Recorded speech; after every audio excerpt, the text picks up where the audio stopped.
Hemos estado hablando de ser buenos inversionistas, ¿sí? Y de recibir el consejo de Dios. Y Él nos aconseja invertir en oro refinado, en vestiduras blancas y en colirio. Cuando usted va a comprar acciones o commodities, que es oro, plata, cobre, petróleo, grano, usted va a un lugar que se llama la bolsa de valores. Y entonces usted dirá, bueno, pastor, ¿y dónde compro eso que usted me dice que compre? Y el lugar para comprarlo es en su presencia. Amén, no hay otro lugar. La palabra dice, compren de mí, adquieran de mí esto y esto. Cómprenlo, adquiéranlo de mí. Amén, así dice la palabra. Pero también vimos, te amo, te disciplino, ¿verdad? Y a veces el Señor nos tiene que disciplinar porque somos dados a hacer malas inversiones. Entonces, cuando hacemos malas inversiones, sufrimos pérdidas y Dios no quiere que suframos pérdidas. Y entonces nos tiene que corregir. Pero hay algo interesante y es que esta iglesia que creía que lo tenía todo, que se veía a sí misma rica, boyante, opulenta, ¿sí? No tenía lo más importante, lo verdaderamente valioso. ¿Qué no tenía? La presencia de Jesús. Él estaba afuera, estaba tocando. Él no estaba allí, estaba afuera. Y es que sin darnos cuenta, nosotros lo vamos sacando, lo vamos haciendo a un lado. Nosotros ya no tenemos tiempo, ya estamos muy ocupados, etcétera. Pero hay algo importante, es que Jesús no se olvida. Y entonces vamos a mirar algunos textos de la palabra. Vamos a Isaías 49:15. Y dice, voy a leer en la Nueva Traducción Viviente, dice, jamás puede una madre olvidar a su niño de pecho. ¿Puede no sentir amor por el niño al que dio a luz? Pero aún si eso fuera posible, yo no los olvidaré a ustedes. Tremenda palabra del Señor. Está diciendo, mire, puede, lo más cercano a ustedes que es su madre, lo más estrecho a ustedes que es su mamá, puede llegar a olvidarse de ustedes que un día los dio a luz, pero yo nunca me olvidaré de ti. Dile al que está a su lado, Él nunca se olvida de ti. Él te tiene presente, en todo te tiene presente. Amén, para compadecerte de ti, para suplir para ti. Y como Él te tiene presente, entonces Él toca, llama a nuestro corazón. Vamos a Apocalipsis 3:20.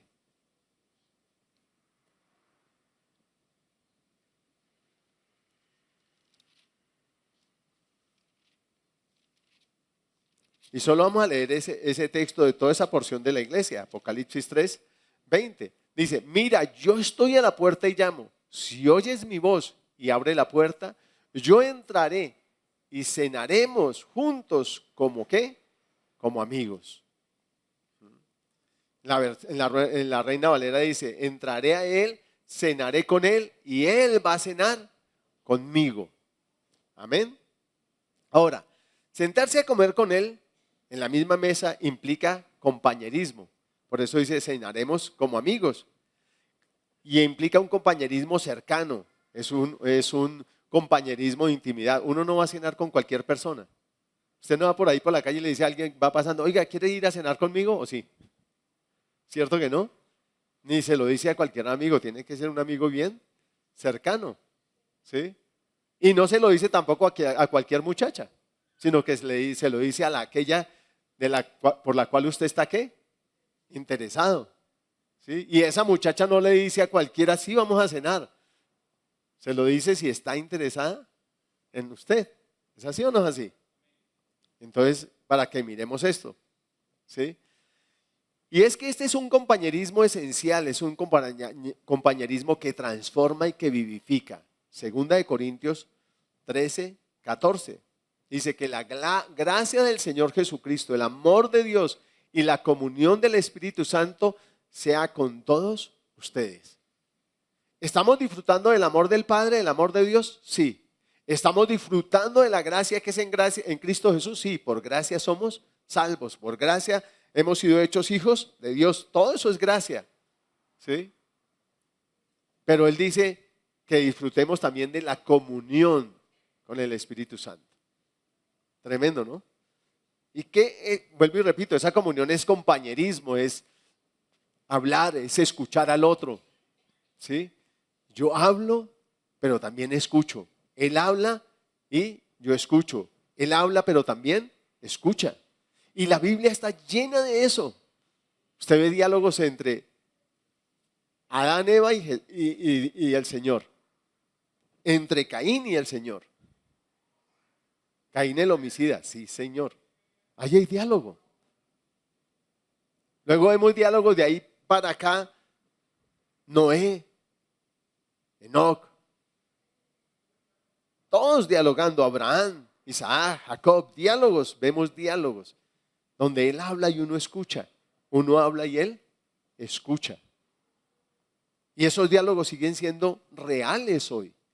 Dios quiere una relación viva con nosotros, no una relación religiosa con nosotros, que una relación viva con nosotros. Y lo vemos con los apóstoles. Ellos tenían una relación fluida con Él. Jesús muere y resucita y después vemos a Pedro en una azotea dialogando con el Señor. Come, no, Señor, no como, eso es inmundo, no. Que come, hombre, que no llame inmundo lo que yo he santificado. Ay, no, Señor. ¿Sí? Que vemos un diálogo. ¿Qué estaba sosteniendo Pedro? Un diálogo. Y hasta el día de hoy Dios sigue sosteniendo diálogos con sus hijos. Yo crecí viviendo eso, un diálogo con el Señor. Cuando Dios llenó esa pieza de guadua con su presencia, de ahí en adelante, sí, mi mamá oraba, pero ante todo dialogaba, porque un diálogo es de dos, no es un monólogo. Dios hablaba, ella hablaba, Dios hablaba, ella hablaba. Y yo crecí viviendo esa relación de diálogo. Y es lo que Dios quiere tener con cada uno de sus hijos. Dios quiere tener ese tipo de relación contigo.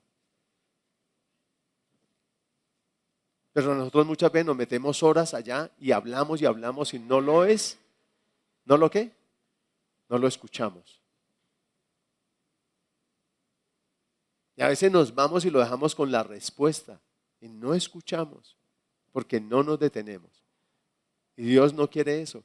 Esta iglesia estaba allí encerrada tanto en sí misma y haciendo todo a su manera y en sus fuerzas, que terminó sacándolo de la ecuación, y nosotros caemos en lo mismo. Terminamos con una religión, pero sin una relación. Y Dios no nos rescató para que tuviéramos una nueva religión. Él nos fundó otra religión. Él vino estaba en Cristo reconciliándonos con Él. O sea que Él vino a restaurar una ¿qué? Una relación. ¿Qué tienes tú con Él? Una relación. ¿Una qué? Relación. Amén. Y eso es lo que Dios quiere. Por eso dice que tengamos comunión con el Espíritu Santo. Pero, ¿por qué es importante esta comunión? Porque es lo único que nos ayudará a alcanzar ese llamado a ser como Él. Santos, perfectos, etc. Alcanzar su medida, su estatura, ser transformados a su imagen. Es esa relación. ¿Recuerdan el refrán que dice? Dime con quién y te diré quién eres. Usted puede subirse todos los días al mismo bus con el mismo chofer, pero usted no está andando con él. Usted se sube en un punto y se baja en otro. Ya. De pronto empiezan, buenos días. Y él le contesta, buenos días, pero de ahí no pasa. ¿Sí? Pero para que yo pueda ser como ese con el que ando, tengo eso, andar con él, vivir con él, charlar con él. El que anda con la miel, algo se le pega. Y esa era la vivencia de Adán y Eva, y esa era la vivencia de Abraham, de Noé. Esa era la vivencia de los discípulos, era la vivencia de los profetas. Era caminar con Él, andar con Él. Amén. Ahora, eso es lo único, esa relación es la única. Y es que solo mirando a cara descubierta es que somos transformados a Él. Segunda de Corintios 3:18. Dice, así que todos nosotros, a quienes nos ha sido quitado el velo, podemos ver y reflejar la gloria del Señor. El Señor, quien es el Espíritu, nos hace más y más parecidos a Él. ¿Nos hace qué? Más parecidos a Él. ¿Sí? A medida que somos transformados a su gloriosa imagen. O sea, entre más estamos con Él, más somos transformados. ¿Por qué le decían a Pedro que él era de Él? Le dijeron, aún tu hablar te delata. Aún tu hablar te delata. ¿Sí? Cuando uno está admirando a alguien, uno quiere ser como ese alguien. Quiere andar como ese alguien, hablar como ese alguien y empiece a tener sus mismos gestos, sus mismos ademanes, etc. Recuerdo que hubo un tiempo dentro del pueblo cristiano que todo el mundo quería ser pianista y todo el mundo quería cantar como Marcus Witt. Ese era el modelo a seguir y el modelo a copiar. ¿Sí? Ahora hay otros modelos, pero déjeme decirle, hay un modelo único que nunca cambia, que se llama Jesús. Y Él siempre estará ahí para que tú camines con Él. En el mundo aquí querían todos ser como Marco Will, pero ninguno podía vivir como Marco Will, ni ir donde Marco Will iba, porque es que es oneroso.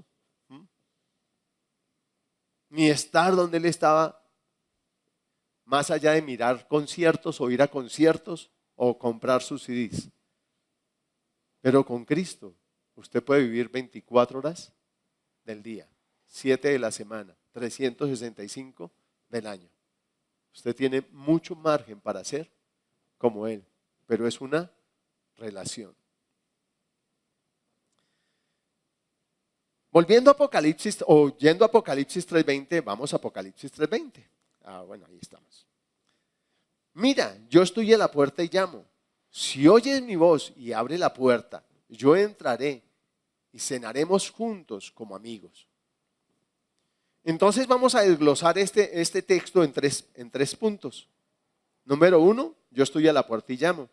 Número 2, si alguno oye mi voz y abre la puerta. Y número 3, entraré a él, cenaré con él y él conmigo. Vamos a mirar el primero. Yo estoy a la puerta.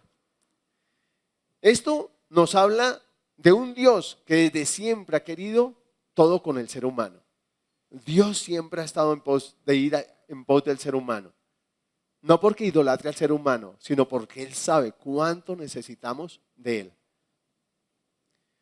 Y ha persistido en ello, en buscarnos, aunque el ser humano siempre ha querido los beneficios y las bendiciones de Dios, pero nunca ha querido sus normas.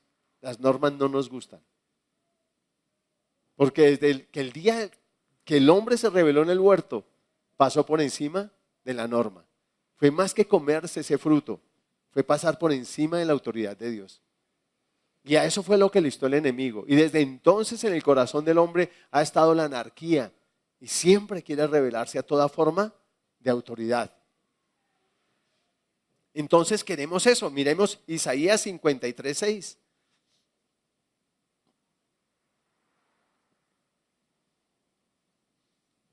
Dice, todos nosotros nos extraviamos como ovejas. Hemos dejado los caminos de Dios para seguir los nuestros. ¿Hemos dejado qué? Los caminos. Y los caminos tienen normas, tienen flechitas. Y es muy fácil coger atajos. Dice, todos nosotros hemos dejado los caminos de Dios para seguir ¿qué? Los nuestros.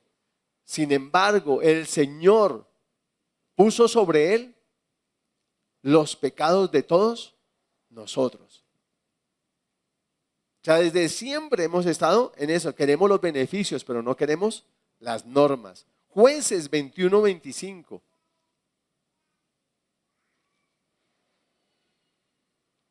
¿Ya lo tenemos?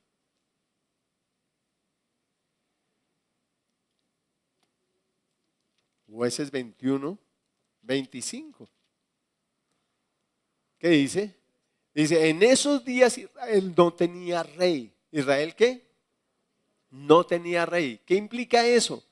No tenía cabeza, no tenía autoridad, no tenía una autoridad sobre él que lo dirigiera. ¿Y qué dice?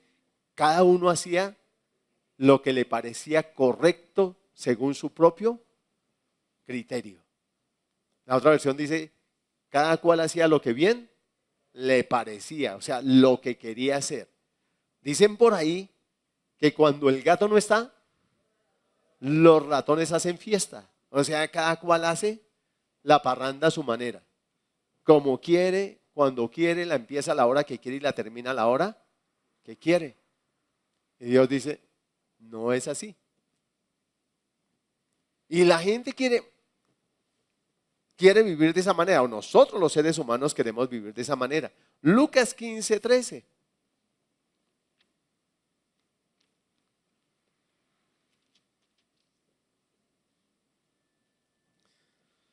Pocos días después, el hijo menor empacó sus pertenencias y se mudó a una tierra distante, donde derrochó todo su dinero en una vida ¿qué? ¿En una vida qué? Desenfrenada. En la Reina Valera dice que se fue a vivir ¿qué? Perdidamente. ¿Qué fue lo que le pasó a este muchacho? Su papá le puso normas. Mijo, aquí se entra a esta hora. Mijo, aquí se levanta a esta hora. Normas, normas. Y el muchacho, que ya tenía mayoría de edad y deme las llaves de la casa, el papá, mijo, no. Y los demás de la calle, mis amigos, ¿por qué sí y yo no? Como me dijo un día mi mamá. Lave la loza. No, ¿por qué lo tengo que hacer? Los hijos de doña Mercedes, ellos no lavan la loza. Bueno, váyase a vivir con doña Mercedes.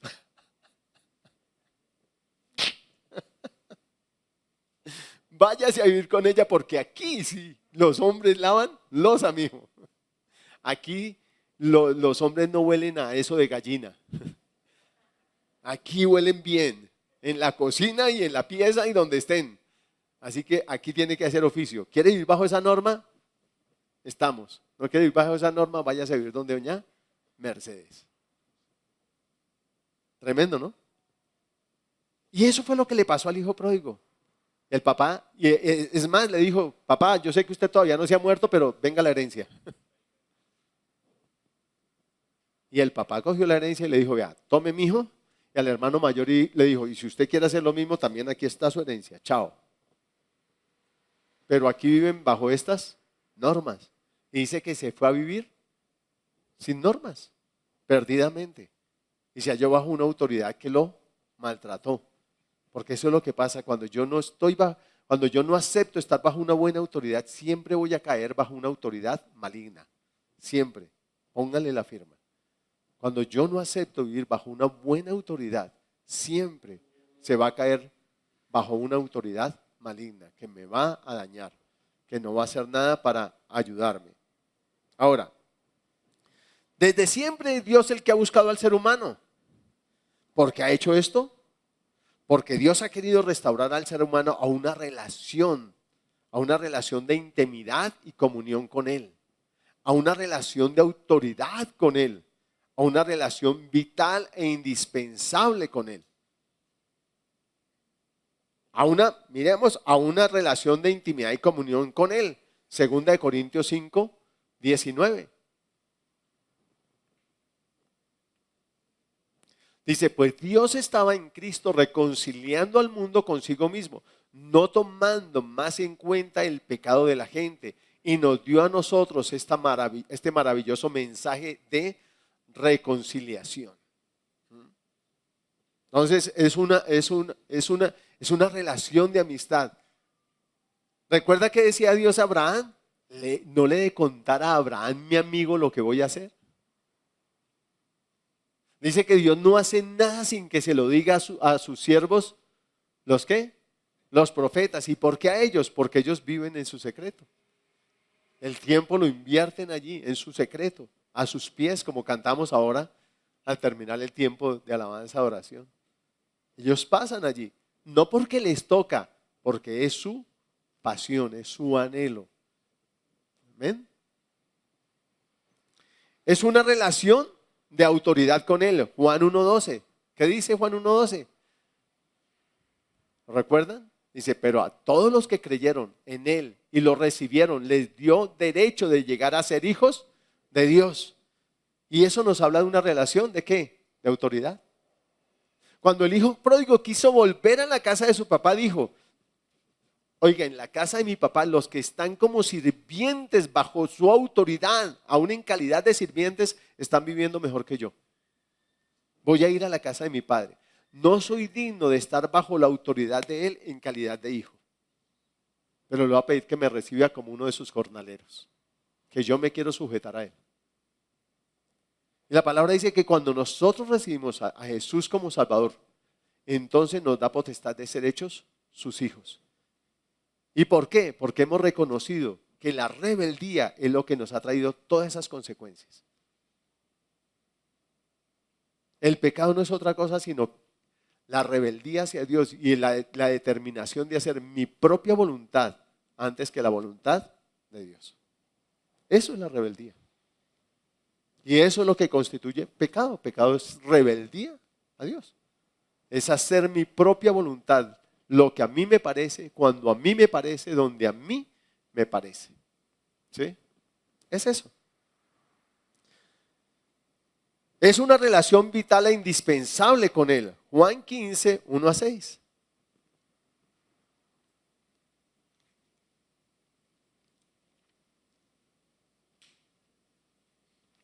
Versículo 1-6 dice: yo soy la vid verdadera y mi Padre es el labrador. Él corta de mí toda rama que no produce fruto, y todas las ramas que sí dan fruto, también las poda, y poda las ramas que sí dan fruto para que den aún más. Ustedes ya han sido podados y purificados por el mensaje que les di. Permanezcan en mí y yo permaneceré en ustedes. Pues una rama no puede producir fruto si la cortan de la vid. Y ustedes tampoco pueden ser fructíferos a menos que permanezcan en mí. Ciertamente yo soy la vid, ustedes las ramas. Los que permanecen en mí y yo en ellos producirán mucho fruto, porque separados de mí no pueden hacer nada. El que no permanece en mí es echado como rama inútil y se seca. Todas esas ramas se juntan en un montón para quemarlas en el fuego. ¿Sí? ¿Cuál es la esencia que nos está hablando allí? De una relación vital, indispensable, absolutamente indispensable. Es la relación que existe entre una rama y el tronco.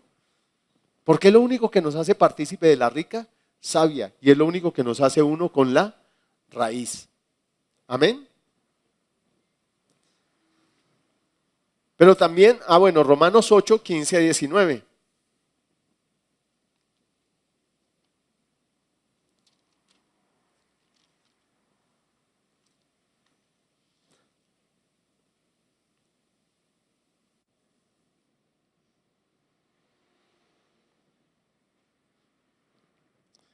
Dice: y ustedes no han recibido un espíritu que los esclavice al miedo. En cambio recibieron el Espíritu de Dios cuando Él los adoptó como sus propios hijos. Ahora lo llamamos Abba Padre. Pues su Espíritu se une a nuestro Espíritu para confirmar que somos hijos de Dios. Así que como somos sus hijos, también somos sus herederos. De hecho, somos herederos junto con Cristo de la gloria de Dios. Pero si vamos a participar de su gloria, también debemos participar de su sufrimiento. Ahora, esa relación también es una relación de propósito. De propósito como por ejemplo, haré de ti una gran nación. Haré de ustedes pescadores de hombres. Te engrandeceré y serás grande. El propósito de que David fuera el rey, pero también de levantarle una dinastía y un rey que se sentara para siempre en su trono. Esa relación de Dios no es una relación casual de nos relacionamos, estamos aquí, tú eres el hijo de Turbay, entonces voy a conservar esa mitad porque es una relación de ¿qué?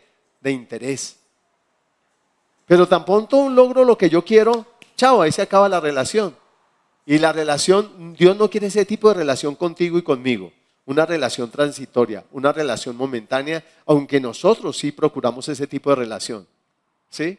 Él sanó a 10 leprosos, pero solo uno quiso una relación de propósito, del propósito de Dios para su vida. ¿Sí? Los otros 9 solo quisieron su propio propósito, ser sanos.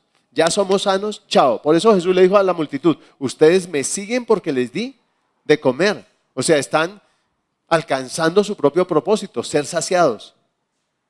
Pero no quieren nada más conmigo. Mi propósito va mucho más allá de saciarlos. Y así el propósito de Dios va mucho más allá de sanarle, mucho más allá de liberarle, va mucho más allá de eso. Dios quiere que seamos luz y ese es un propósito continuo que va hasta el último día de su vida. Y es un propósito que usted no puede cumplir en usted mismo. Necesita de Él para poder ser luz. Amén. Y ese es el propósito de Dios.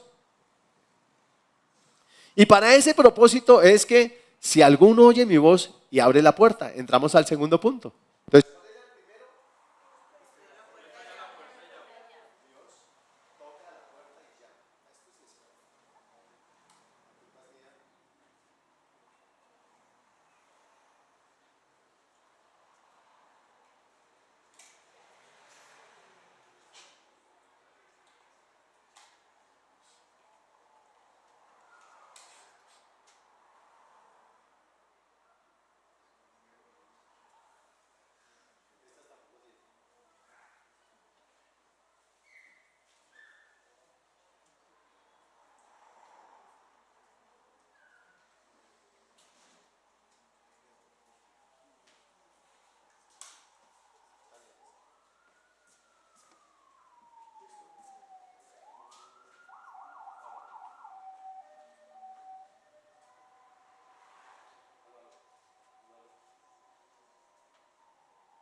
Aló, aló, ahora sí.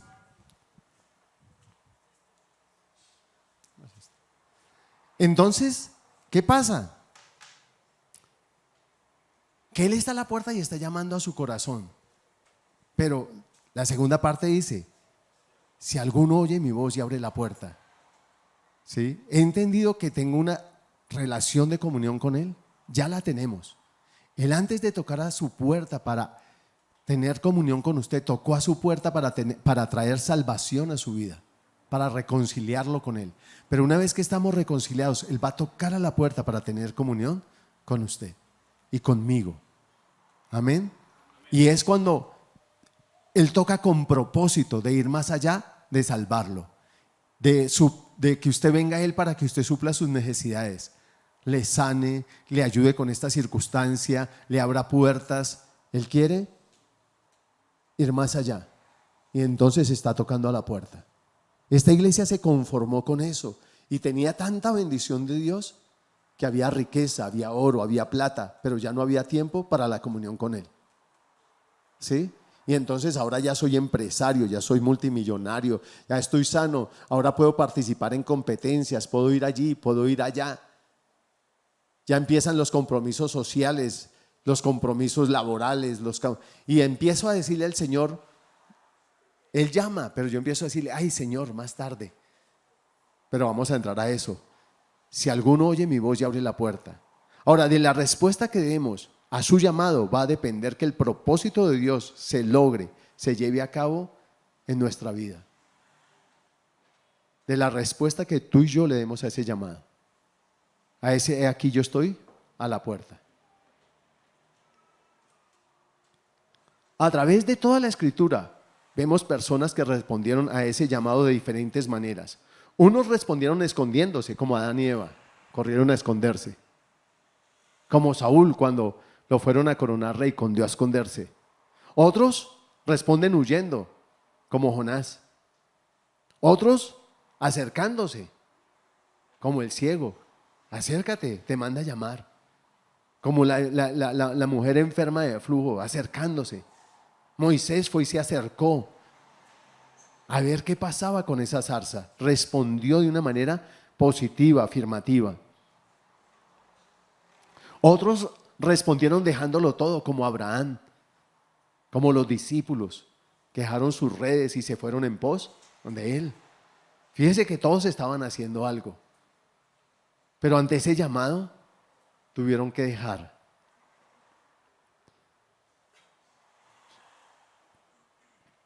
Ahora,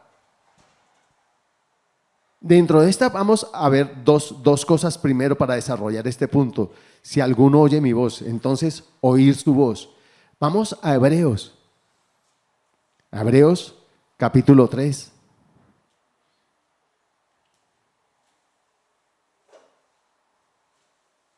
Hebreos capítulo 3. En el Salmo 95:8 dice, si oyen mi voz, no endurezcan su corazón, como vuestros padres en Meriba, en el día de la provocación. Y esto vuelve y lo repite aquí en Hebreos. Y le cito así, parafraseando el Salmo, porque va a estar citado aquí en Hebreos. Hebreos capítulo 3, versículo 7, y vamos a ir hasta el capítulo 4, el versículo 11.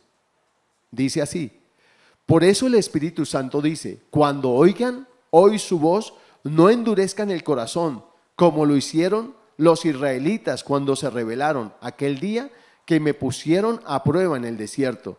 Allí sus antepasados me tentaron y pusieron a prueba mi paciencia, a pesar de haber visto mis milagros durante 40 años. Por eso me enojé con ellos y dije, su corazón siempre se aleja de mí, rehúsan hacer lo que les digo. Así que en mi enojo juré, ellos nunca entrarán en mi lugar de descanso. Por lo tanto, amados hermanos, cuidado, asegúrense de que ninguno de ustedes tenga un corazón maligno e incrédulo que los aleje del Dios vivo. Adviértanse unos a otros todos los días mientras dure ese hoy, para que ninguno sea engañado por el pecado y se endurezca contra Dios. Pues si somos fieles hasta el fin, confiando en Dios con la misma firmeza que teníamos al principio cuando creíamos en Él, entonces tendremos parte en todo lo que le pertenece a Cristo. Recuerden lo que dice, cuando oigan hoy su voz, no endurezcan el corazón como hicieron los israelitas cuando se rebelaron. ¿Y quiénes fueron los que se rebelaron contra Dios a pesar de haber oído su voz? ¿No fue acaso el pueblo que salió de Egipto guiado por Moisés? ¿Y quiénes hicieron enojar a Dios durante 40 años? ¿Acaso no fueron los que pecaron, cuyos cadáveres quedaron tirados en el desierto? ¿Y a quiénes hablaba Dios cuando juró que jamás entrarían en su descanso? ¿Acaso no fue a los que lo desobedecieron? Como vemos, ellos no pudieron entrar en el descanso de Dios a causa de su incredulidad. Todavía sigue vigente la promesa, ojo, todavía sigue vigente la promesa que Dios hizo de entrar en su descanso. Por lo tanto, debemos temblar de miedo ante la idea de que alguno de ustedes no llegue a alcanzarlo. Pues esta buena noticia del descanso que Dios ha preparado se nos ha anunciado tanto a ellos como a nosotros, pero a ellos no les sirvió de nada porque no tuvieron la fe de los que escucharon a Dios. Pues solo los que creemos podemos entrar en su descanso. En cuanto a los demás, Dios dijo, en mi enojo juré, ellos nunca entrarán en mi lugar de descanso. Si bien ese descanso está preparado desde que Él hizo el mundo, sabemos que está preparado debido al pasaje en las Escrituras que menciona el séptimo día. En el séptimo día Dios descansó de todo su trabajo. Pero en el otro pasaje Dios dijo, nunca entrarán en mi lugar de descanso. Así que el descanso de Dios está disponible para que la gente entre, pero los primeros en oír esta buena noticia no entraron porque desobedecieron a Dios. Entonces Dios fijó otro tiempo para entrar en su descanso, y ese tiempo es ¿cuándo? Es hoy. Lo anunció mucho más tarde por medio de David en las palabras que ya se han citado. Cuando oigan hoy su voz, no endurezcan el corazón, Ahora bien, si Josué hubiera logrado darles ese descanso, Dios no habría hablado de otro día de descanso aún por venir. Así que todavía hay un descanso especial en espera para el pueblo de Dios. Pues todos los que han entrado en el descanso de Dios han descansado de su trabajo, tal como Dios descansó del suyo después de crear el mundo. Entonces, hagamos todo lo posible por entrar en ese descanso. Pero si desobedecemos a Dios como lo hizo el pueblo de Israel, caeremos. Y es muy importante escuchar su voz. Es muy importante atenderle, pero muchas veces nosotros endurecemos nuestro corazón. Y entonces, como endurecemos nuestro corazón, es que no abrimos la puerta. Y cuando estamos sensibles en el corazón es cuando abrimos la puerta. Y entonces entramos a la siguiente parte de esa porción y dice oye mi voz y abre la puerta. Ahora, si endurezco mi corazón y no oigo su voz, entonces no abro la puerta. ¿Alguna vez han timbrado a su casa y a usted le pareció que timbraban? Me pareció que timbraron. Y entonces usted pregunta, ¿timbraron? Y los otros que están en la casa le dicen, no, eso fue su imaginación. ¿Sí ha escuchado eso? ¿Le ha pasado alguna vez? A mí me ha pasado. ¿Sí?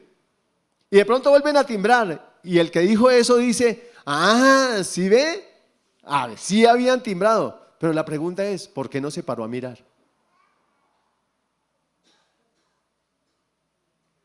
Tremendo, ¿no? Y a veces nos impide abrir la puerta, las ocupaciones. Estamos muy ocupados.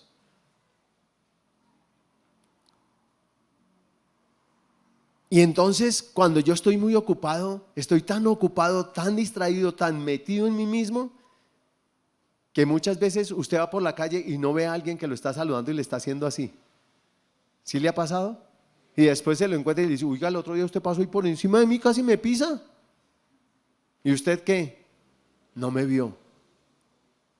Pero lo mejor es que tampoco oímos. Nos chiflan y no oímos. Nos dicen y no oímos. Y a veces no oímos porque no queremos oír. Cuando nosotros jugábamos, yo no sé si a ustedes les pasaron, no sé, de pronto esto era muy prehistórico, pero yo sí hacía eso, ¿no? Entonces uno está jugando y entonces el otro le decía a uno algo y uno no quería escucharlo, uno empezaba.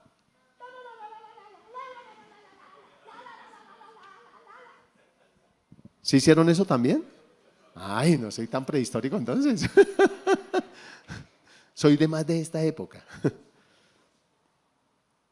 A veces nosotros nos disponemos a no escuchar porque no queremos oír lo que nos están diciendo. ¿Y sabe que a veces hacemos así con Dios? Va predicación tras predicación, tras predicación y nosotros cerramos los oídos porque no queremos responder a su llamada, porque no queremos oír. Y eso fue lo que le pasó a Israel, endureció su corazón y se quejó y no pudo entender el camino por el que Dios lo llamaba, y no pudo entender que Dios jamás lo iba a destruir, que todo lo que permitía era para su vida y para su bendición. Ahora, también puedo dejar de abrir la puerta porque pienso que eso no es conmigo, que no es para mí o que es mi imaginación. Y eso fue lo que le pasó ¿a quién? En la palabra, a Samuel, ¿te recuerdan? Y entonces él, sí, iba, ¿me llamaste, Señor? Y Elí le decía, no. Pero Elí no le iba a decir, porque Dios, ¿qué va a llamar a un muchacho, a un niño? Eso no. Vaya, vuélvase a dormir, mijo, que eso es su imaginación. Yo no lo he llamado. Segunda vez, vaya, mijo, acuéstese a dormir, deje de molestar, no canse. Yo no lo llamé, su imaginación, duérmase bien, hombre. Tercera vez. Y Elí dice, es Dios. Dios sí puede llamar a un niño. ¿Sabe por qué muchas veces tú y yo no escuchamos la voz de Dios? Porque nos han dicho que quizá Dios no te puede llamar a ti. Porque el enemigo mismo se encarga de murmurarnos al oído que es mi imaginación, que Dios no me llama a mí. y nos sentimos muchas veces indignos de su llamado, de que Él quiere intimar conmigo. ¿Tú entrar aquí a esta pieza de guadua, Señor? Sí, yo quiero entrar a esa pieza de guadua. Yo quiero entrar a tu corazón, a tu vida, todo de tu vida quiero entrar. No solo a esta pieza de guadua, quiero entrar a tu corazón, a tu hogar, a tu familia, todo, y transformarlo todo para vida. Quiero inundar todo de ti con mi vida, con mi presencia, con mi amor, con mi gloria.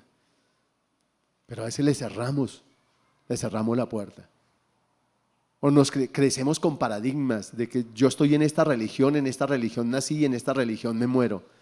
Dios le dice, no, eso jamás te llevará a mí, yo te quiero conmigo. Pero nos cuesta responder a ese llamado. Y entonces hacemos oídos sordos. O estoy muy ocupado, afanado en otras cosas. Alguien le dijo, Señor, deja que primero vaya y entierre a mi padre. En la gran fiesta, ¿qué le dijeron? Señor, acabo de comprar un terreno, no puedo asistir a la fiesta. Otro, Señor, acabo de comprar unos bueyes, no puedo asistir a la fiesta. Otro, Señor, mi hija acaba de cumplir años, no puedo asistir a la fiesta, le va a celebrar sus 15. Y así le sacamos pretextos porque estamos ocupados. Tremendo, ¿no? Porque Él va a seguir llamando. Cuando Él me llamó a mí, una de las cosas que me dijo es, tienes que saber que yo voy a insistir en lo que quiero. Y Él va a insistir. Va a insistir y va a insistir. Pero jamás va a derribar la puerta. Él envió a su hijo y abrió una puerta por medio de su hijo. Pero la puerta de tu corazón jamás la va a derribar. Él podrá abrirse camino entre tus muchas ocupaciones y decirte, hey, aquí estoy. Pero tú puedes voltear para el otro lado y decir, no estás. ¿Sí? Cuando nosotros pecamos o hacemos cosas que no le agradan a Dios, a sabiendas de que el Espíritu Santo nos está reconviniendo, le estamos diciendo, no estás. Quiero lo mío, Señor, no lo tuyo.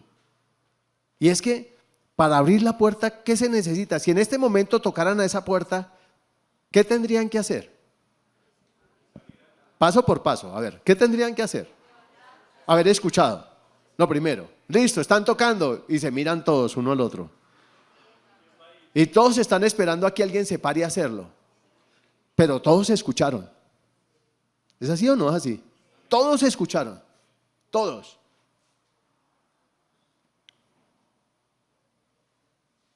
Y yo a veces me espero y dejo a ver quién. Yo los miro a todos y vuelven y timbran y digo, venga, voy yo. Y voy y abro. Pero, ¿qué necesito? Oír. Número 1. Segundo, ¿qué más necesito? Actuar. No esperar a que otro ¿qué? Lo haga. Porque a veces nosotros, alguien siente ganas de llorar. La presencia de Dios lo está conmoviendo. Se está quebrantando. Y mira y nadie lo está haciendo. Entonces usted, no, eso no es de Dios. Ya no, porque los demás no lo están ¿qué? Haciendo. Y no hago. Dejo de ayunar porque los demás no lo están haciendo. Dejo de levantarme de madrugada porque los demás no lo están haciendo. Pero la palabra es clara cuando dice, si alguno oye mi voz y abre, o sea, se da por enterado de que están tocando. Y no espera que otro vaya, sino que él va y abre. Porque aunque el llamado es general a esa puerta y es para todos los que están dentro, la respuesta es que es personal, es individual. La respuesta es individual. La respuesta no es colectiva. La respuesta es personal, es individual. Y no es porque los demás lo están haciendo, yo voy a hacerlo. No. Es individual. Es tan individual que dice, cenaré con él y él conmigo. No dice, cenaré con ella y ella con él. No. Cenaré con él y él conmigo. Yo entraré, cenaré con él y él conmigo. Cenaremos como amigos, como alguien que se conoce de tiempo y que quiere estar cenando con el otro, no por la comida, sino por la compañía, porque es la característica de una cena. ¿Amén? ¿Amén? Listo. Pablo, ¿cuántas veces tocó el Señor a la puerta de Pablo? ¿Y Pablo qué hacía? ¿Qué hacía Pablo? Hasta que el Señor le dijo, cuando se le apareció el camino, le dijo, ¿quién eres tú, Señor? Y yo soy Jesús, a quien tú persigues, y estoy tocando tu corazón, y tú solo has estado dándole coces al aguijón, y dura cosa es dar coces contra el aguijón.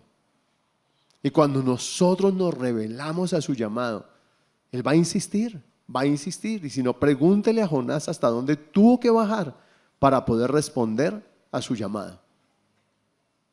Tremendo, ¿no? Ahora, pero también podemos dejar de abrir teniendo paz para con Dios y siendo aceptos en el amado. O sea, tú y yo podemos dejar de abrir porque tenemos temor de acercarnos, pues no estamos andando conforme al Espíritu, sino conforme a la carne.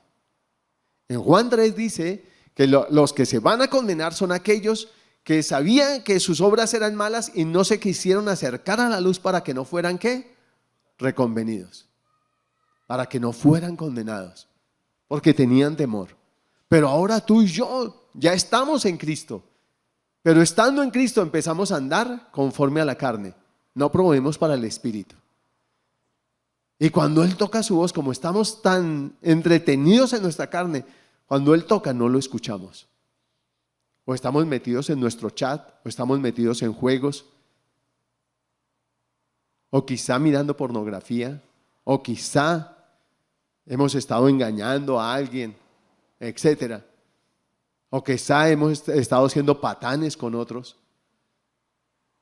maltratando a otros, y cuando Él toca la puerta, pensamos que nos va a reconvenir y nos hacemos los orejimochos, ¿sí? Que no es con nosotros, porque no queremos que Él nos reconvenga, ¿sí?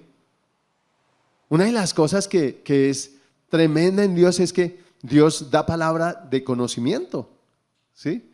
Y entonces la palabra de conocimiento, Dios le muestra a alguien en qué anda uno, dónde anda parqueado, ¿sí? Incluso si está diciendo la verdad o está diciendo mentiras,